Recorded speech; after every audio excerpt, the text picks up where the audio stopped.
Hey, welcome to the channel. If you like stories where humanity refuses to kneel, subscribe and stay with us. Let's begin. They said humanity would surrender within a week, that we'd kneel like every world before us.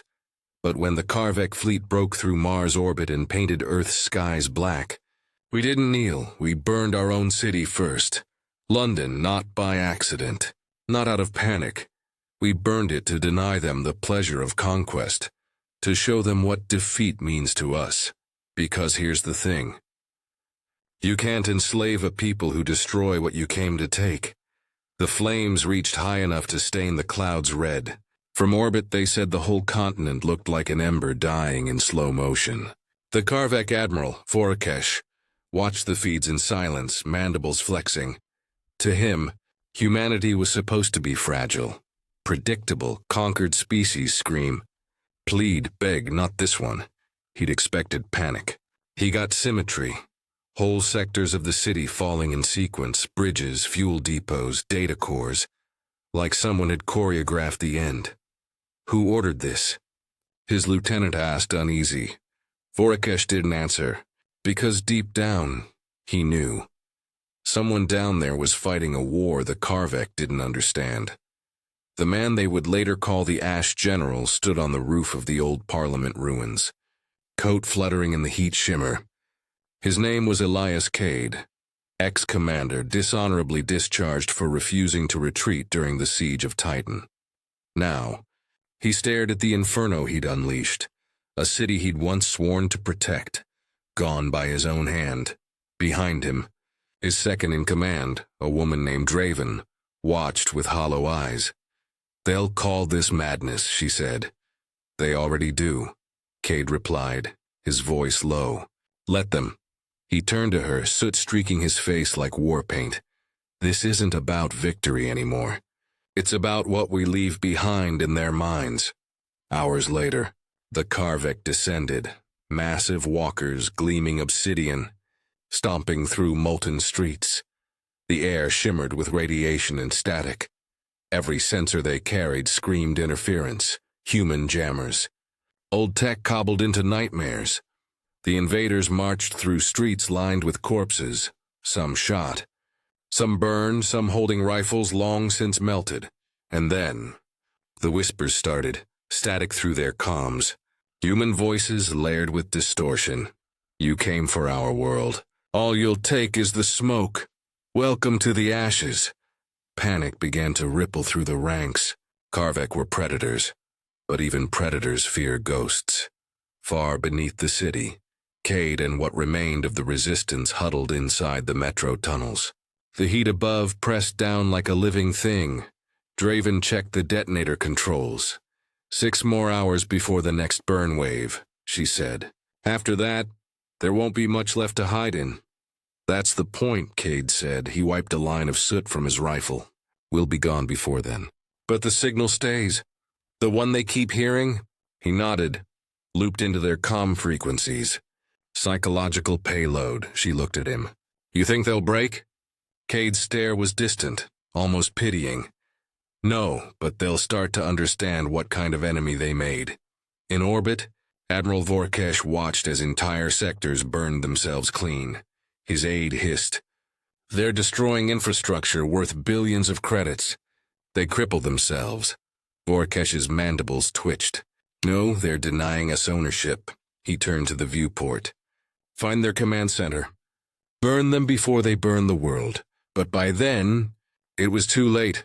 The first retaliatory orbital strike hit empty coordinates. The second hit a decoy transmitter built inside a flooded subway station.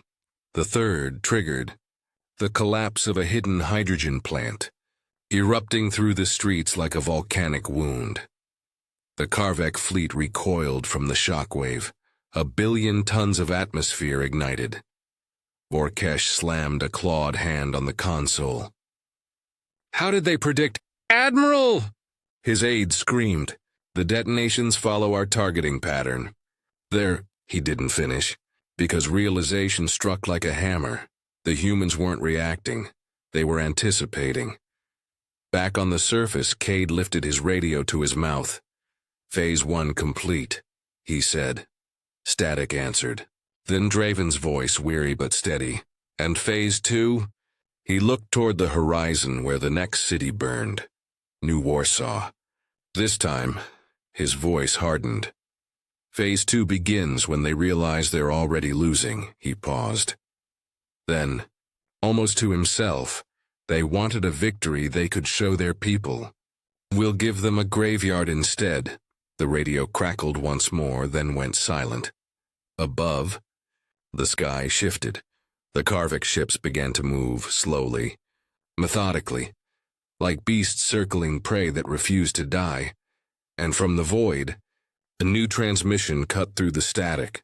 Not human, not Karvik. A third signal, old alien, cold coordinates, buried beneath the ruins of London. The Karvik called it anomalous interference. We called it a warning that woke up late, after London fell. The ashes didn't cool, they pulsed, slow, rhythmic, like something under the city was breathing. Scanners showed nothing. Instruments fried trying to read it, but the pulse spread through their fleet's comm bands like infection. And for the first time in centuries, the Karvik Empire quarantined a planet. Admiral Vorkesh stood before a hollow map flickering with red zones. Earth's surface looked less like terrain, more like a wound. Containment protocols are active, his aide rasped. No life signs beyond scattered resistance cells. Vorekesh's eyes narrowed. And yet the transmissions continue. Yes, Admiral. They mimic our encryption patterns, but the syntax is human. Vorekesh finished. He turned toward the viewport, watching orbital firestorms churn below. They burn themselves, they jam us with their own ghosts. And now they copy our voice. Tell me, Lieutenant, what species does this? The lieutenant hesitated. Desperate ones, sir. Vorekesh's mandibles twitched. No, dangerous ones. Beneath the city, Cade's resistance wasn't dying. It was spreading. The metro tunnels were now arteries, pulsing with power from scavenged fusion cores. Maps of Europe glowed on half-broken screens. Resistance beacons flickered across them, small, blinking lights marking defiance in ruin. Draven stood beside Cade, studying the data.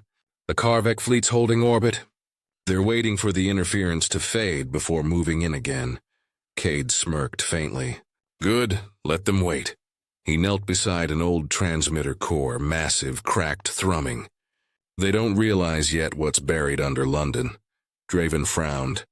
You think it's real? That the signal came from it? Cade didn't answer. He just placed his hand on the metal surface. It vibrated under his palm, alive in a way machines shouldn't be.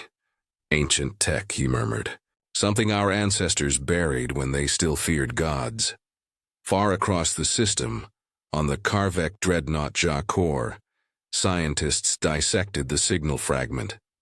At first, they thought it was just code. Then they realized it was language. Human patterns overlaid with something older, a recursive architecture, each layer decoding the next, until the last layer, translated into a single, "After you awaken what buried you once." The science. Chamber fell silent. Is this a threat? One of them asked. Vorekesh studied the projection. No, it's a memory. Meanwhile, the Resistance sent out the first deep space transmission since the fall, encrypted through old colony relays. It reached beyond the Sol system, to the outer stations, the mining moons, the lost fleets hiding in cold orbit. Cade's voice carried across the dark. This isn't a message of hope. It's a ledger of cost. If you're still human, fight not for victory but for witness. They think we're finished. Let them choke on the proof we leave behind. His words became a virus. Every ship, every outpost repeated it soon. Even alien smugglers picked it up, whispering it across the trade routes. Fight for witness. The phrase became a curse and a creed.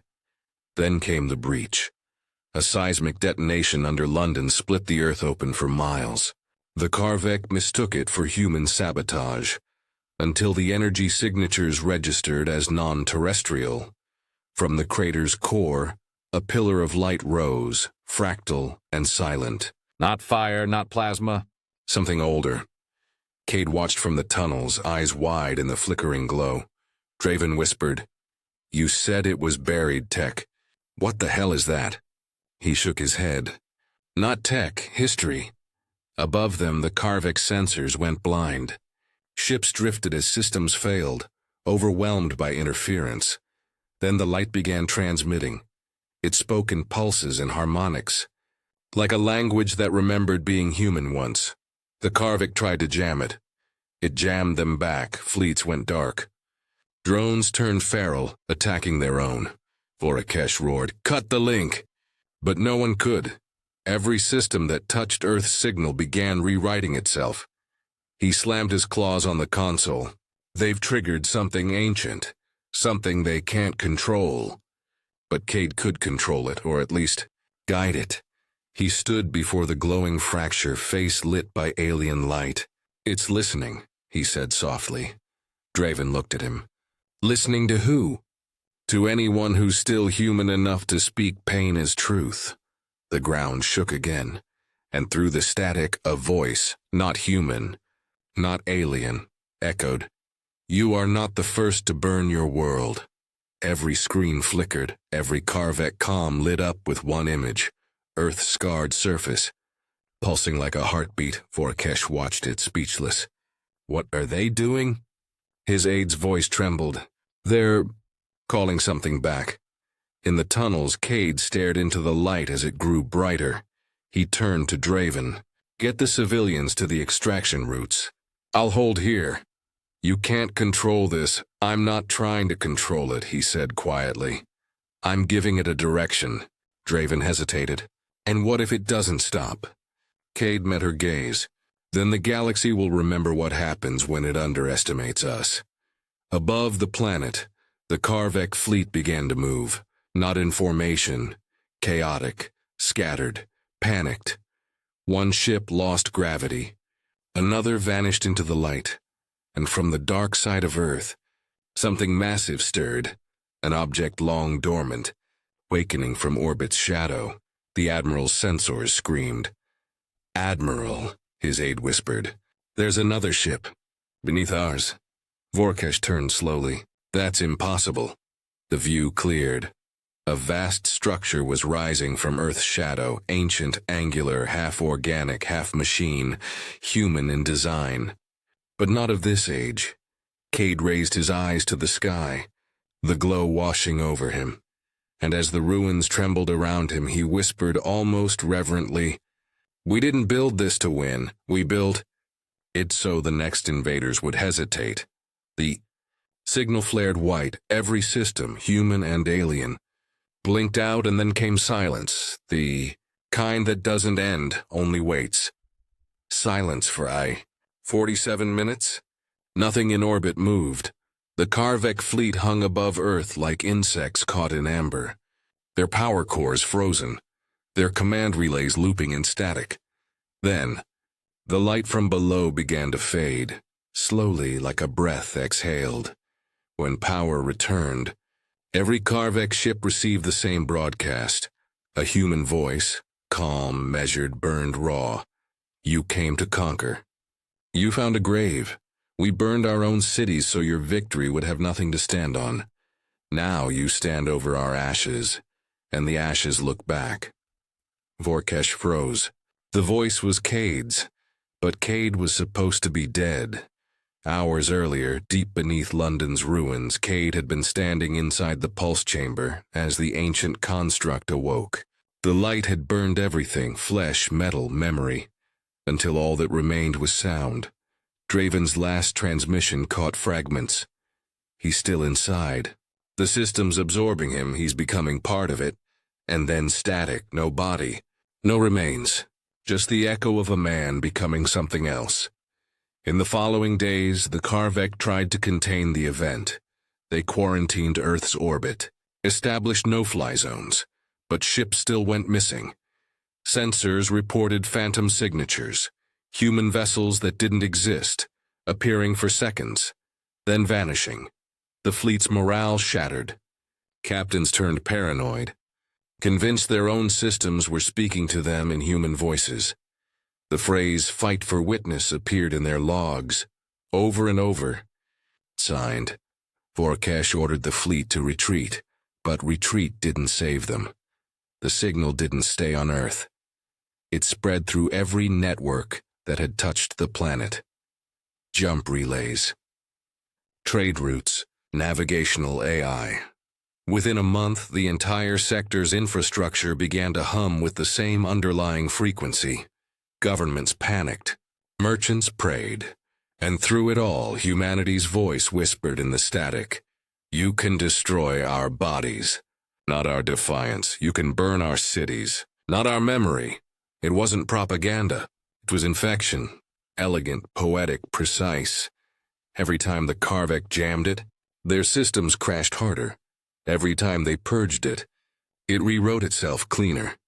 It was less a virus, more a revelation. Months later, the Galactic Council convened an emergency session. Thousands of species gathered, every envoy staring at the holographic feed from Earth. The planet glowed faintly now, its atmosphere laced with threads of energy that formed geometric patterns visible from orbit, like circuitry or veins. The council's speaker, a towering crystalline being, asked the question everyone feared. What remains of humanity? A voice answered through the feed, "We remain." It was human, and not layered, mechanical, ethereal. Cade's voice folded into something vast. "You called us primitive, predictable, but we learned from every fall. We learned that surrender is not peace, that mercy is not freedom, that sometimes you burn your own world so the enemy never holds." To every delegate went still. "You thought we were a species. We're a seed, and fire is how we grow." Across the galaxy, revolt followed.